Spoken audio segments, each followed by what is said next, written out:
hey, still. Let's go.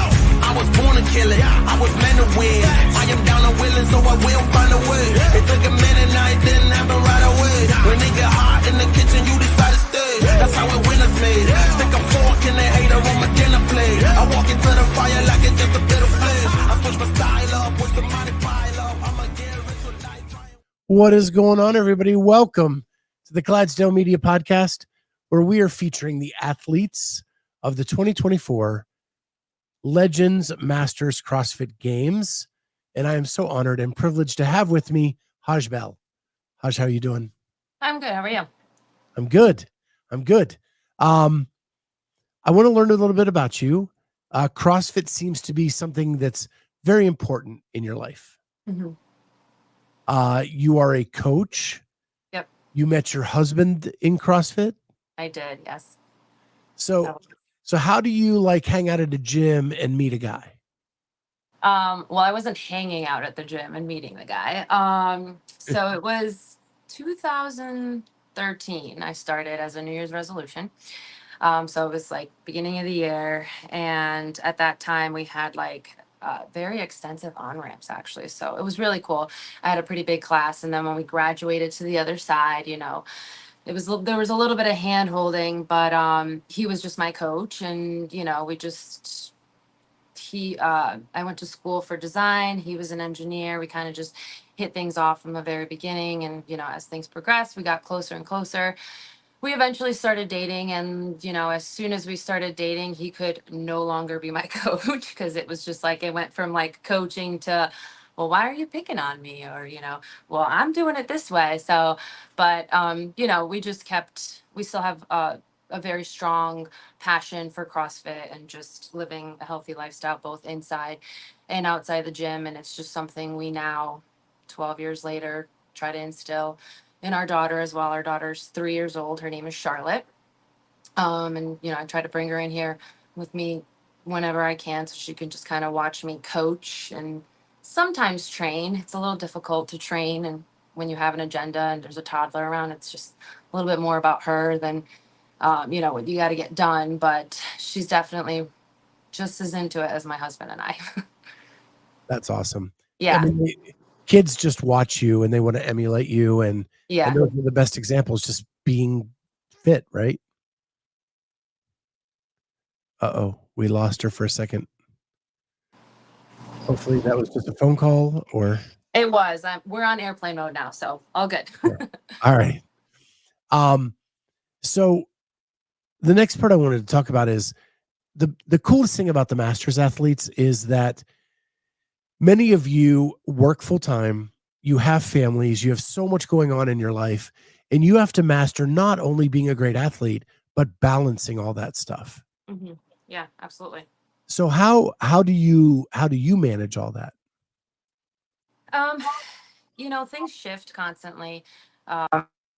You're a mom or just, you know, career driven or whatever the case, everyone's story is different, but it's just about prioritizing your time.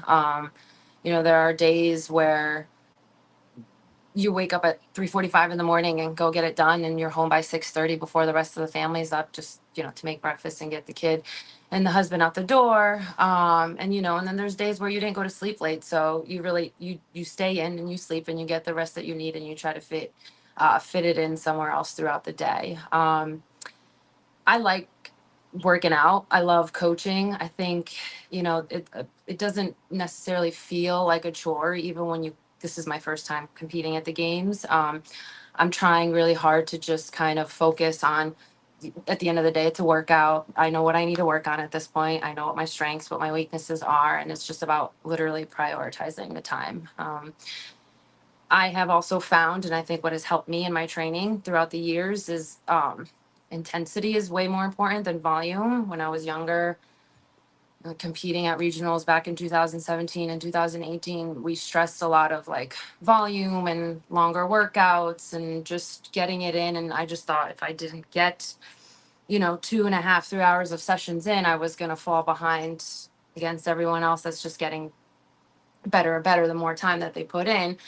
And honestly, as I got older, I just realized I only have so many reps left in my body, and they just have to have some meaning and intention behind them. So scaling back on the volume and just kind of focusing on intensity and skill and moving well has really helped me kind of steer the course and not just overdo it, for sure.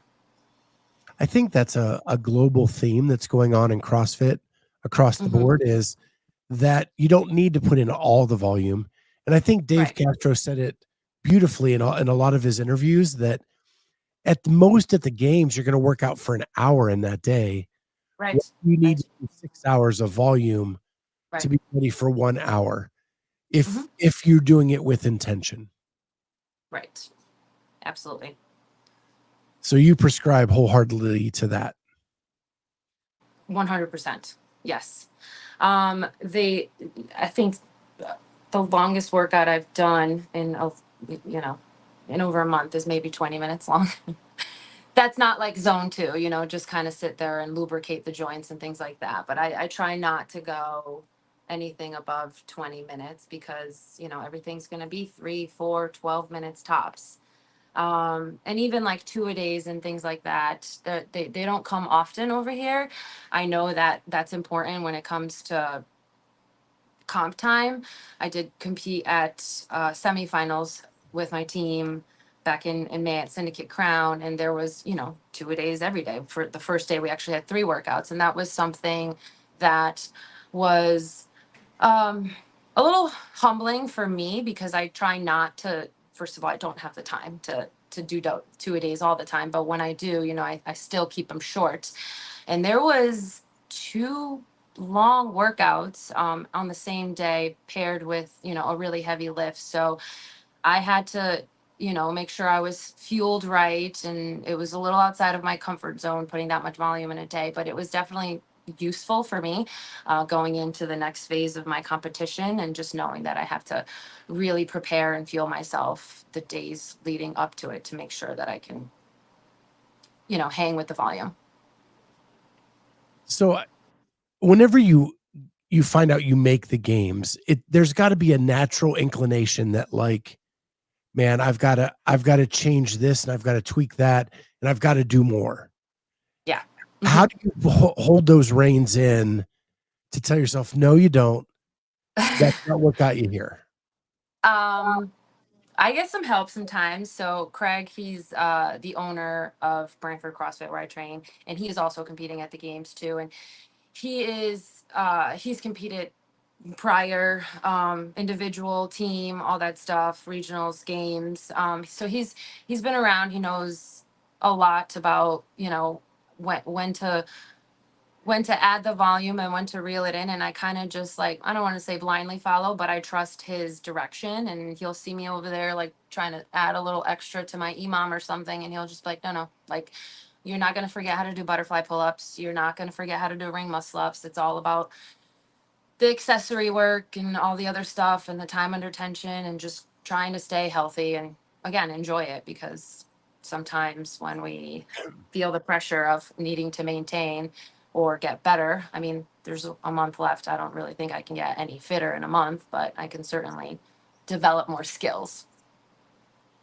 It's funny. I was watching Ariel Lowen's Day in the Life today, and in that she was talking about how, like, the most there's ever been of chest to bar pull-ups in any games is 90. Right. So Yeah. why does she need to do more than 90 reps of that movement in her training week? Because any more than that, you're Doesn't. Yeah. overtraining. Yep. And I was going to talk to you about Craig because I saw that he was the owner of your gym and Yep. a well-known OG CrossFit Games athlete. Yep. Do you lean into him a lot for that advice and those tips? Yeah, I do. I always lead with, like, sorry to bother, but would you do this or this? But he's also pretty good. He's been doing this for so long, and he's just has that athletic background. I never played sports growing up. So, and regular sport or team sport, I just really was always very athletic, and competitive. So to me, I learn quickly, but it doesn't come naturally. I just need a little bit of guidance, and he's really good at giving quick cues to everyone. But he understands me. He sees when I get overwhelmed with a workout or something like that, and he has to just kind of tell me like, all right, maybe here we do singles or here we do this. So but we're totally different athletes at the same time. So he helps. I ask for assistance too, but I think that a lot of times it's just about trusting your own fitness too, and knowing yourself, and knowing when to, push a little bit just to see what you have versus listening to your coach, which maybe not everyone would say that, but I think that there is value in, sometimes making mistakes or following direction. But, um, he's a father of 3 kids. He has a toddler as well, and he's doing tons of other things outside of the gym as well. But I think it's a great uh like testament to, you really don't have to spend 3 hours. And it wasn't until I started to train with him that I saw that it was more about quality versus quantity. So I trust the programming. I do the same programming as everyone else here at the gym. I just insert, you know what I need to do on the side, and that is where the guidance from him comes in. But I'm working alongside the members every day. Do you have a training partner, or do you do classes and then just accessory? We all get training partners. You kind of just always gravitate towards someone that pushes you or is always like chasing you. There's quite a few at the gym that I train with on the regular. There was a really close friend of mine that just recently, unfortunately, switched gyms, but he was on my team for regionals. I'm sorry, semifinals, regionals, whatever, they're the same thing. So we We all trained a know lot that, like, together, but it ends up being a lot of just you versus the clock because we're all just kind of at this point running our own race. so with Yeah. that, like, you've been around a long time. How much you've been on a team at a very high level? Do you have enough race experience that when you get to the CrossFit Games that you'll be able to race it out, or do you want to just have blinders on and go down your lane? I think there's going to have to be a combo of the two, which goes back to my statement about, listening to your coach, but at the same time, it's just kind of like pushing the limits just to see how far you can go. I know what my row time, my 5K, my 10K, but there's the adrenaline aspect of it. There is the how far or how deep can I go down this rabbit hole, and how hard is it going to take for me to climb back out? So I think knowing yourself as an athlete is important. There are workouts where I will be able to glance over and hopefully not get intimidated. But there are other workouts where I'm going to know where I stand, and there's no sense in redlining really early on, despite everyone being ahead of me, because it's not always the first couple minutes. Yeah. So how Just, long have just you to like follow up on that though, I am, if in all of these things like that, I think about the games, and this will be my first time competing individual in general. So that in itself is a little intimidating for me, because I've always been on a team, and I'm not by any means saying team is easier, because it's not. I personally think it may be harder because you have other people relying on you. But I've always been on a team, so I've never gone to this level. I've actually never even done a individual, like a local comp individual. So this is like my first time ever competing by myself. It'll be interesting. I think it'll just be like a big learning experience for me. But I have to, like you said, just know when to like use the other athletes as a pacer, and then just trust that I know myself as an athlete as well, and when I can push it, I'll push it. Well, nothing like picking the CrossFit Games as your first big individual competition. Not even big, Yeah, your no, first individual competition. I figured I might as well try it out. Yeah, why not? Give it a go. Are you equal parts excited and nervous? Yeah, I'm very, very much excited. I think this is really cool.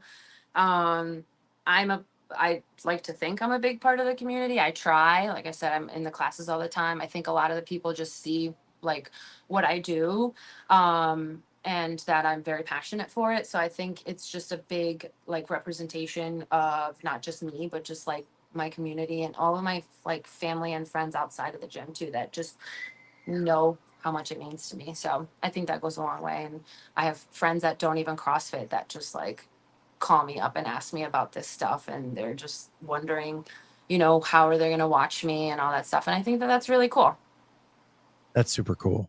And that's how we Yeah. grow the sport too, right? Your passion, Yeah. share it with friends and family. So Mm-hmm. a lot of the team athletes I talk to don't even think individual when they go into the season because they have committed to 3 other people that this is what they're doing. Yeah. But because of the way this season laid out, was it always a goal to try to do both? Not necessarily. No. The goal was always to try individual. I mean, I turned 35 in August, so I'll be 36 in a couple days. And I was like, okay, I'm going to be the younger of that age group. I might have a shot. We'll see what happens. I'm going to focus on what I need to focus on. But I did have a close training partner, Zane, and he competed last year at semifinals as an individual, and we would just like talk back and forth, but there was not really much set in stone until later on last year. We just, when you meet the right people, you just connect, and then they're all great athletes, and we just started working out together, and things just progressed, and it was more of like um the main goal was individual. They knew that. Everyone understood that. They were all very supportive. But let's give it a shot for team. It'll be fun. We were just going into this for fun. And it really was. I mean, like the training leading up to it was fun. The open was obviously the open. It is what it is. It's always just like head down and grind. The quarterfinals team was a lot of fun, but it was, I think, out of all the qualifiers that I did, because I was basically doing a qualifier like every other weekend, was the hardest one. Because again, you've got these people just, we're all leaning on each other here. So you don't want to let anyone down. And you always end up just pushing a little bit harder when there's other people in your corner. So no, they were very, very supportive of my decision. I didn't know what I was getting myself into, to be honest with you. Neither did they. I, I tried my best to not like overdo it with training the whole season, just because once the open started, it was always something that we were uh, kind of trying to stay focused on. But it was a little challenging after team quarterfinals to try to, and we figured out when we found out we made it. I still had my qualifiers to go through, but we needed to get to work. It's not just about making it there; it's about showing up when you get there. So it was just like team training one day, qualifier for individual the next day, back to team training. There was one day where I did a qualifier in the morning, and then we did team training in the afternoon. So it was just like they worked their schedule around me, and they were very supportive during my portion of it, which made it more fun. And obviously that makes the team grow closer together too. But would I do it again? Probably not. I would probably focus on team or individual, just because it is a lot, physically and mentally too, and obviously time away from my family. Yeah, there were a handful of athletes I talked to that were trying to do both. Yeah. Whether it was individual semis or even individual games, both way, or team individual. And I don't Yeah. think anybody made it I don't think anybody made games on both. Yeah. Yeah. For all the people that tried. Yeah. I Um, mean, if you got it, might as well try it. But yeah. I do think there's something to be said about, not spreading yourself too thin. And you don't want to do that too. So I wanted my team to know that I was there 100% for them. And they also were 100% very supportive of me when I needed it to be just about me.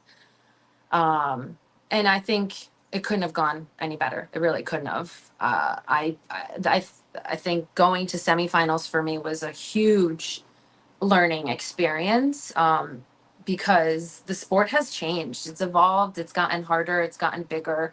And when I was, at regionals 2017, 2018, they were smaller regions, and the margin was much wider, like in terms of the everyone's fitness level. Whereas, like, I mean, we went into the weekend 21st, and we walked out at the end of the weekend 21st. It wasn't like no one stopped getting fitter than us, or everyone was just there. That was just everyone is so good nowadays, and the workouts are just getting more and more advanced and grunty. And when you're on a team, it's not even about your fitness level, it's about your communication and those little mini seconds of just missed reps and the no reps, or like the non-synchro movements. So yeah, I thought, leaving that weekend, I had a lot of information in my pocket to kind of dissect and go through and learn from. So Jody Lynn asks, does Haj compete against Jamie? What age category is Haj in? So Jamie is my co-host. She is actually Okay. competing in the 40 and to 44-year-old division. Okay. Haj is competing in the 35 to 39. Just clearing that up for Jody. Okay. Fight for the Fittest comes in with a big fan of Haj. Good luck at the games. Thanks, guys. Yeah, I competed there last year. It was a lot of fun, tons of fun. I'm actually trying to convince my team to sign up again this year, but we'll see what happens. We're waiting till I finish the games, and then we'll see how we feel. But it was a good time. Yeah, really love those guys. We had them on Yeah. a few weeks ago, and love the concept of that competition. One connection I have kind of with you as I was researching you is at CrossFit Brantford. One of the other coaches was one of our very early analysts on this show, like 4 years ago, and her name is Diane Stone. Oh, I love Diane. She's the best. So yeah, we had her on as an analyst way back in the day when we were first starting out. And I love Diane, and I didn't know that connection until I was researching you. Yeah, no, she's super cool. I actually met her husband first I used to coach like all over the place, but I used to coach at this gym a couple of towns over, and I met him, and he's really super cool, laid back, just like her, of course. And his name is Charlie, and I call my daughter Charlie. So when I met him, I was like, "You are my second favorite Charlie." And then I met his wife shortly afterwards, and I was like, "You two are just so cool. They're very cool people." I've met their daughter as well. I've coached her a few times. Hannah, she's really cool. Diane brings a lot to this community as well, and she's very like all heart all the time. Yeah, she's great. Yeah. So with I'm going to go past the team thing. Let's walk through your season real quick. So you went through age group quarterfinal and you finished 30th. Somewhere around there. Yeah. Yeah. And then in semifinals, you improved a little bit up to 26th. Yeah. But the turnaround for that for you had to be insane with doing team and individual. And then like it had to be week, bam, done. Yeah, it was every other week basically. So I whereas if I was just doing individual, I would have had like a month break between the qualifiers, but I didn't because of the team in between. And then my semifinals was 2 weeks before the team semifinals. Yeah, I mean honestly every qualifier was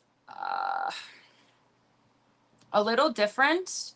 I prefer a little heavier weight and higher skill. So I always like the open, I think everyone can do a burpee. It's just a matter of who's faster. But when it gets to like the higher weights and the ring muscle ups and the higher skill movements, that's where I tend to kind of hopefully step it up because those are the things that I try to work on. But I don't know how everyone else feels about this. I really, really enjoyed the semifinal workouts.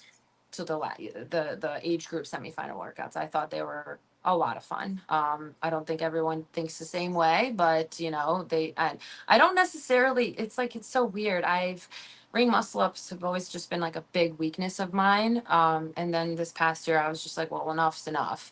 So I just kept working on them, and it really wasn't just doing ring muscle ups. It was just all the other stuff, the ring supports, the negatives and all that stuff. And the ring muscle up ended up being my best finish out of all of them. So I was pretty happy about that, like super ecstatic. And then also just the heavy barbell and we get along. Yeah, I think CrossFit workouts are like Chinese restaurants. Just because one person loves it doesn't mean everybody loves it. Right. Yeah. And depending on your skill set, you're gonna love something different than someone else is gonna love. But it's cool Right. that it fit your needs. Yeah. What are your reasonable expectations for the games? As you're a rookie, you look down the list of perennial semifinal athletes that are going to the games, some former games athletes. Yeah. It's tough to say. I honestly have, this may sound weird, but I just have no expectation. But I'm trying not to have any expectations because I don't want to, I'm just going to have fun with whatever it is. I mean, there's only so much I can do to get myself there. Just to go back to like the whole open season, like when I got to my quarterfinal semifinals, or I'm sorry, age group semifinals, I was just fine. I was kind of like, "Oh, finally I can catch a break." Cause I did struggle a little bit on the quarterfinal workouts. And I was thinking, it's because I'm doing team too, and my body's not recovering enough. So like the self-doubt starts to come in. But I think once I get there, I have to just kind of trust myself, take it all in. I am there at the end of the day. So, and just have fun. I mean, everyone there is like, obviously like just as passionate as I am about it. So it's not like I'm going to be around people that don't have the same, interests as me. I think it'll be cool. I think it'll be such a different experience than I'm used to. And I'm very much looking forward to it. Just being by myself there. It's hard to have any expectation when you don't even know what the workouts are, Yeah. how many workouts are going to Right. be. Yeah. Like, Right. and nothing's been released. Are you someone who would prefer they don't release any of the information until you get there? Absolutely not. No, I need to know. I'm very type A. I need to know everything. Um, like I don't know that it's not even I don't want to practice them all. I just need to know what I'm getting myself into. Um, because then I know where I'm at. That's it.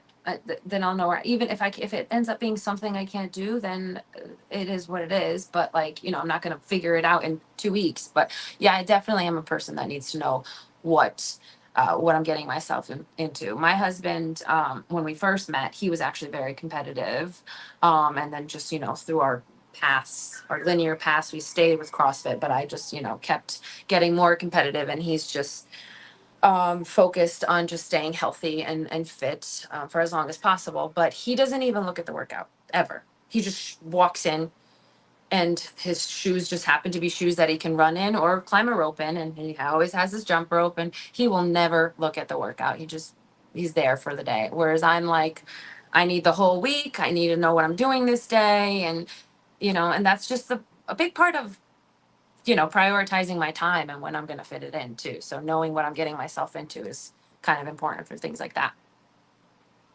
I hear you, and I'm a lot like you. Like I am type A, and I want to know, but it is bad for me to know. Because you cherry pick. I don't cherry pick. I will run it through my head 5,000 times before I do it. Yeah. And Well, you know what? You're right. We are very similar because I do the same thing. I for sure will be stressed out if it is something that I can't do. Um, but I'd rather know still. I don't want to show up that day or that weekend and just get a workout thrown at me every time. I just don't think I could. Um, I don't know. I say I don't think, but who knows? Maybe I would thrive off under that scenario. You never know. I mean, we don't even. We got a welcome kind of info package email thing that said we had to check in on Wednesday, and then our athlete briefing is Wednesday night at 8:30, and then we're competing Thursday, Friday, Saturday, Sunday. So that's the extent of information that I have. That makes me nervous right then and there because it's like, well, I got a toddler and I want to be sleeping at 9 o'clock at night, but I know I won't be. So I really hope the first workout, these are the things that are going through my head, doesn't start till like 9 or noon, and it's not like a sunrise. Who knows? One year at Wadapalooza, we had literally a sunrise swim at 6 a.m. on the ocean.